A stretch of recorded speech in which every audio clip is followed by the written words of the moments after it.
Tragedy देखने को मिली। Hormuz पर रिपोर्ट्स आ रही कि 2 भारतीय जहाजों पर ईरान ने फायरिंग की। कच्चा तेल और गैस लेकर आ रहे तकरीबन 14 जहाज वापस रोके गए और ये हॉर्मुज स्ट्रेट पार किए बिना ही वापस लौट गए, क्योंकि ईरान का कहना कि ट्रंप की नाकाबंदी जब तक जारी रहेगी तब तक बमबारी होती रहेगी। बताया जा रहा है कि ईरान की फायरिंग के बाद 13 जहाज फारस की खाड़ी में अलग अलग जगहों पर वापस लौट गए। एक जहाज में गोलियां भी लगी, जबकि एक जहाज स्ट्रेट को पार करने में सफल भी रहा।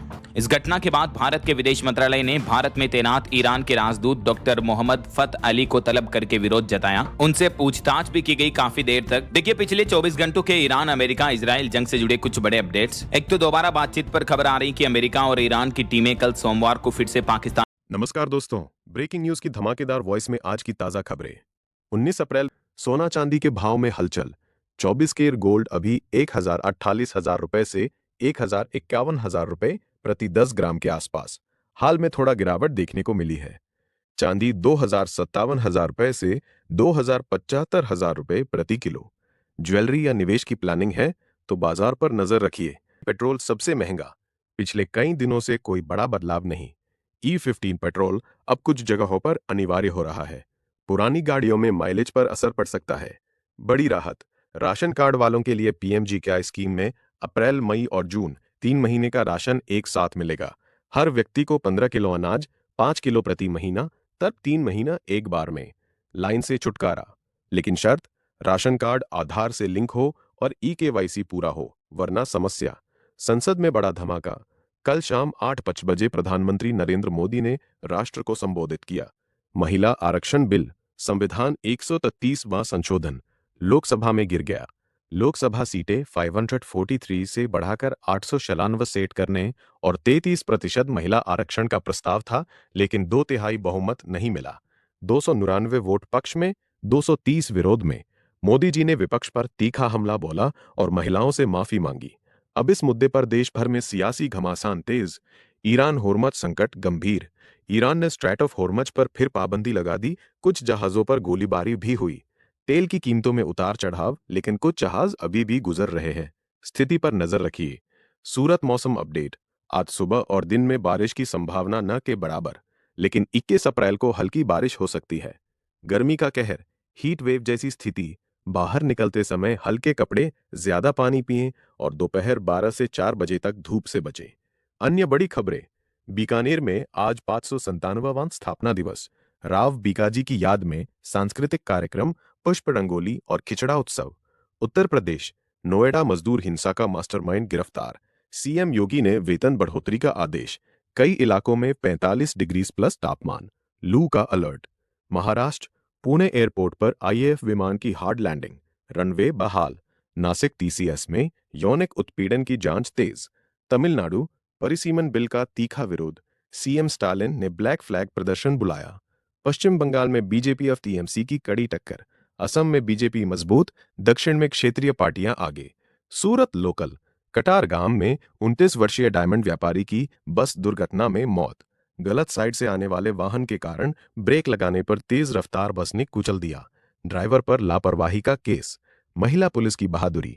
महाराष्ट्र पुलिस की 7 महिला अधिकारियों ने नासिक की TCS BPO कंपनी में अंडरकवर काम किया और यौन उत्पीड़न शोषण का भंडाफोड़ कर दिया। मुख्य आरोपी रंगे हाथों पकड़ा गया। FIR और गिरफ्तारियां। रिश्वतखोरी का चौंकाने वाला मामला।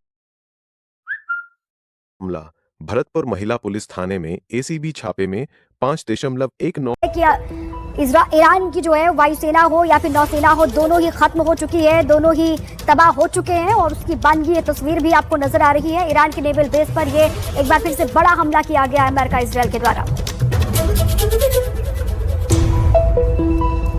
अमेरिकी राष्ट्रपति ट्रंप लगातार ईरान को धमकी पर धमकी दे रहे हैं। स्टेट ऑफ हॉर्मुज को लेकर ट्रंप की नई धमकी सामने आई है। बड़ी खबर आपको बता दें, डोनाल्ड ट्रंप ने कहा है कि जल्द ही उनकी अल्टीमेटम का असर दिखने लगेगा। ईरान के पावर प्लांट पर जोरदार हमले किए जाएंगे, ये ट्रंप की ओर से कहा गया है। ये उनका बड़ा बयान है। जल्द ही जो ईरान के पावर प्लांट हैं वहां पर बड़े हमले, जोरदार हमले होंगे, जिससे ईरान पूरी तरह से बर्बाद हो जाएगा। ट्रंप ने कहा है कि ईरान को वही सजा मिल रही है जिसका वो हकदार है।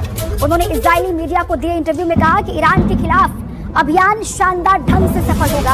आपको बताएं कि कल ट्रंप ने ईरान को धमकी दी थी कि अगले 48 घंटे के अंदर हॉर्मुज को नहीं खोला गया तो वो ईरान के पावर प्लांट पर हमला करेंगे। और उन्हें तबाह कर देंगे। अल्टीमेटम के 24 घंटे के बाद ट्रंप का ये बयान फिर से सामने आके ईरान पूरी तरीके से बर्बाद हो जाएगा, पावर प्लांट पर हमले का सिलसिला शुरू हो जाएगा अगर हॉर्मुज को नहीं खोला गया ईरान की तरफ से। ये धमकी दी गई है डोनाल्ड ट्रंप की ओर से।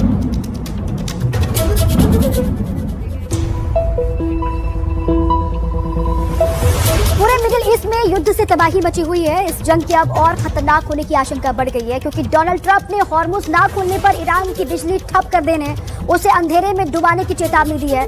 जवाब में ईरान ने भी धमकी दे दी है कि वो मिडिल ईस्ट में अमेरिका के मित्र देशों का हुक्का पानी बंद कर देगा। क्या मंगलवार को पश्चिम एशिया में बड़ा अमंगल होने वाला है?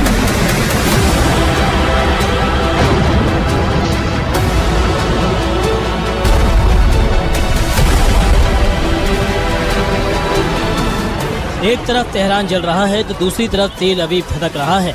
ईरान पर अमेरिका और इजराइल का दोहरा प्रहार जारी है। They don't want to help us. NATO's making a very foolish mistake.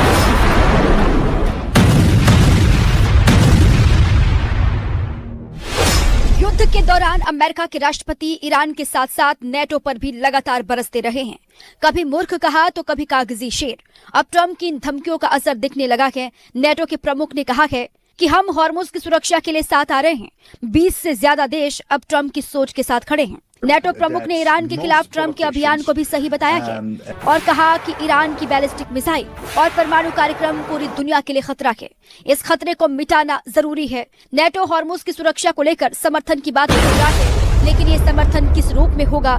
क्या नेटो के देश हॉर्मुज की सुरक्षा के लिए अपनी सेना भेजेंगे? ये सवाल अभी बना हुआ है। इस बीच नेटो को लेकर ट्रंप की बयानबाजी जारी है। ट्रंप ने फिर कहा है कि नेटो कुछ नहीं कर रहा है, लेकिन ईरान को उसके किए की सजा मिल रही है। महायुद्ध का आज 24वां दिन है। ऐसे में लगातार बड़ी खबरें सामने आ रही हैं। बड़ी खबर आपको बता दें, अमेरिका इजराइल ने ईरान के नेवल बेस पर बड़ा हमला बोल दिया है। बड़ी खबर है, बुशर में ईरान के नेवल बेस पर यह बड़ा हमला किया गया अमेरिका इजराइल के द्वारा। बंदर इमाम खुमैनी में यह बड़ा धमाका हुआ कि ये बड़ी खबर है। बंदर इमाम खुमैनी जहां पर हमला हुआ, इजराइल अमेरिका के हमले से वहां पर आग भी लगी है। ये बड़ी खबर है। अमेरिका इजराइल के तरफ से यह हमला किया गया। ईरान के नेवल बेस पर भारी नुकसान की खबर सामने आ रही है। जिस वक्त वहां पर हमला हुआ उसके बाद जो आग लगी, ये उसी की तस्वीर है। ईरान के नेवल बेस पर यह बड़ा हमला हुआ है। अमेरिका और इजराइल ने यह हमला किया है। बुशर में ये जो नेवल बेस है ईरान का, वहां पर टारगेटेड ये हमला किया गया जिससे भारी नुकसान हुआ है। उसी की तस्वीर आप देख रहे हैं। जंग का 24वां दिन है और दोनों की ओर से लगातार हमले तेज हो रहे हैं। इस बीच में बड़ी खबर है कि नेवल बेस को निशाना बनाया गया कि अमेरिका पहले ही ये कह चुका है कि एलपीजी किल्लत को लेकर भी उठ सकते हैं सवाल। बीते दिन पीएम मोदी ने लोकसभा में विपक्ष की चिंताओं पर दिया था जवाब। विपक्ष ने चर्चा के लिए दिया है नोटिस। आज 3 राज्यों में शुरू होगी नामांकन पत्रों की जांच प्रक्रिया। असम, केरल और पुदुचेरी में नामांकन का काम 23 मार्च को हो चुका है पूरा। आज से सभी उम्मीदवारों के नामांकन पत्रों की होगी स्क्रूटनी, जिसके बाद उम्मीदवारों के नाम वापसी की प्रक्रिया होगी शुरू। तीनों राज्यों में 9 अप्रैल को होने हैं चुनाव। 4 मई को आएंगे नतीजे।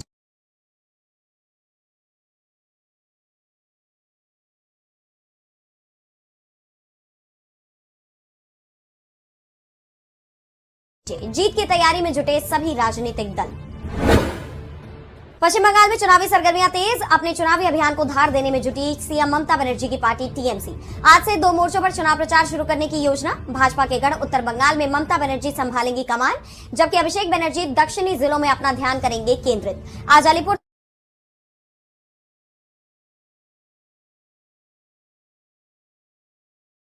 द्वार परेड ग्राउंड में एक विशाल रैली को करेंगी संबोधित सीएम ममता बनर्जी। दिल्ली विधानसभा के बजट सत्र का दूसरा दिन आज। मुख्यमंत्री रेखा गुप्ता पेश करेंगी बजट 2026-27। दिल्ली की रेखा गुप्ता सरकार का ये दूसरा बजट। इस बार ग्रीन बजट पर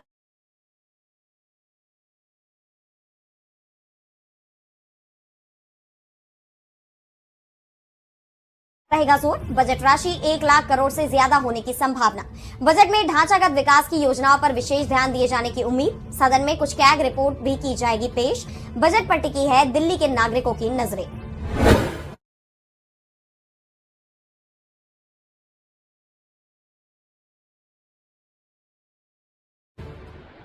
दिल्ली में मार्क्सवादी कम्युनिस्ट पार्टी यानी माकपा का शक्ति प्रदर्शन आज। रामलीला मैदान में जन आक्रोश रैली करेगी पार्टी।